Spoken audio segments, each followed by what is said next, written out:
Hi guys, welcome to my first episode of How I Got Here. And for those of you who are new, How I Got Here is a series of stories, my life stories, that are filled with my struggles, are filled with my accomplishments, but most importantly, the lessons that I've learned. And I hope you're able to incorporate them into your own lives and be able to heal that way.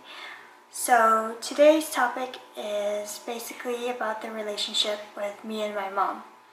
And the lessons I've learned from this relationship is not from the actions of which my mom did, but mostly of the actions of what my mom didn't do. And so that takes us back to childhood me, who was about 5 years old, 12 years old, and in the adolescent age. And going from 5 years old to the adolescent age, my mom unfortunately was not there emotionally, and that is because she had to work 2 jobs, and at the time period I didn't really understand why I had to suffer by myself, because my mom was not there because she was working 2 jobs. My dad wasn't there because he basically was addicted to gambling, and I didn't understand why someone would pick casino slots and roulette over their own child. And I was always basically tossed around with different family members because nobody had time to take care of me. And during those times it was very dark. It was very much in my head where I was like, why doesn't anybody care enough to ask how I'm feeling? Or why does it feel like I'm always the odd one out? Or why does it feel like I have to suffer alone and no one just understands what I'm going through? And so it was a difficult time. There's one instance in particular that brings all of those elements together, and that's when I lived at my mom's younger sister's house. And it was a difficult time because my mom's sister had her own family, and so I had a cousin who I lived with, and it was hard to manage my emotions because all I saw was that I didn't have anything that she had. She got all the toys, she got all the new clothes, she got to have people come over and hang out, and then I was just there just to merely and only able to eat, sleep, and go to school. And so I was very lonely during those time periods. When I just lay in bed and I'm like, I didn't want to get up. I literally was like making the day go by faster by sleeping more. And there were so many times where I just wanted to tell Mom, I just want to come home. I just want to be with you. I wish everything was okay, but then it's not. And I'm like, oh, what could I do? What can I do to just, help? What can I do to help? What can I do to just bring my own family back together? And I'm like, and then I just couldn't, because what are you gonna do when you're 5 years old, when you're 6 years old, or 9 years old, and you don't have much to work with? And there are times when I just when I really would want to spend time with my mom, but then she would be so frustrated and in her own world that I get the lashback, and then at that time I would think that I'm doing something wrong. I am making her more stressed, and in turn that conditioning developed of where I thought I was a complete burden, that because I'm not listened to, because I make people feel bad, because I trigger people, that I am a problem. And I had that ideals in me for so long that I was just every day that I woke up, I just didn't express any emotion. I didn't want to go out and hang out with people, or like it felt weird to try to socialize with people because I didn't know how to do that. I didn't know how to trust people because I didn't know how trust was built. And it was just a really difficult time.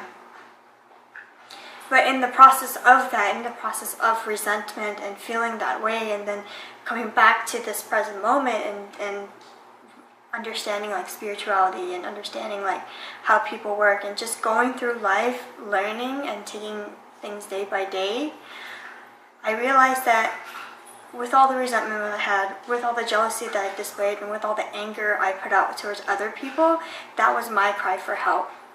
That was my cry for like, I need something. I need someone to like understand me, to someone to hold me.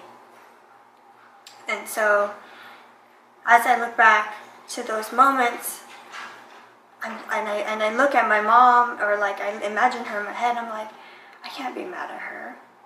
Like, she was just doing the best she could.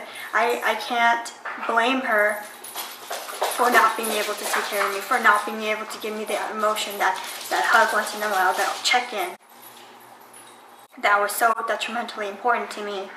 And that's the same with my dad. Like, I couldn't blame him because he used gambling as a way, as an outlet in his own loneliness. So all three of us were experiencing some type of loneliness in our own lives, and we just didn't understand it at that time period. And so I couldn't be angry with her. Like yesterday I wrote things and I tried to express every emotion that I had, but all I had for her was love and compassion, and just saying that, you know, I'm sorry for the things that you had to go through. I'm sorry nobody there was there for you, and I completely understand that, because in the same way that nobody was there for me, nobody was there for you. And so I just couldn't get mad at her. And then the second thing I learned was that I'm so grateful for, as life passed on, for those people who were there when I was alone, who were there to feed me when I didn't have anything to eat.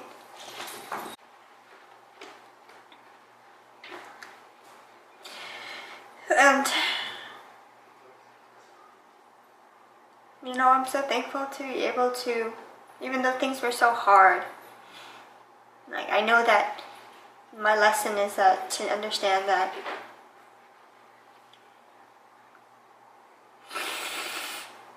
your hardships do not make you any less of a person. Your hardships are there to make you understand and realize that you have so much in you to be able to grow and to be able to learn and to be able to be loved and accept love, and those who are around you to support you, they're there for a reason. So,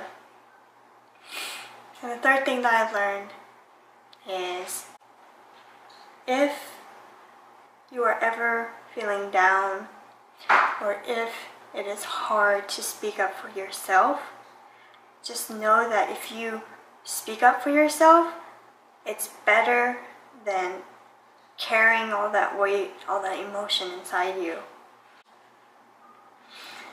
So I'm hoping that you take these 3 lessons with you on your first journey to healing. First lesson: you are more than what you think you are. Second lesson: your hardships do not define who you are. Third of all, your support, give it as much gratitude as you can, and give yourself that same gratitude and love that others have shown you, because it could be in an instant where you're on that very, very, very low level and you don't know how to get back up, but then you remember back to these beautiful moments where you did receive love, where you did appreciate yourself. So that is my first episode for how I've got here, and I hope you guys enjoyed it. I send you best of healing, best wishes, and I'll see you guys next time.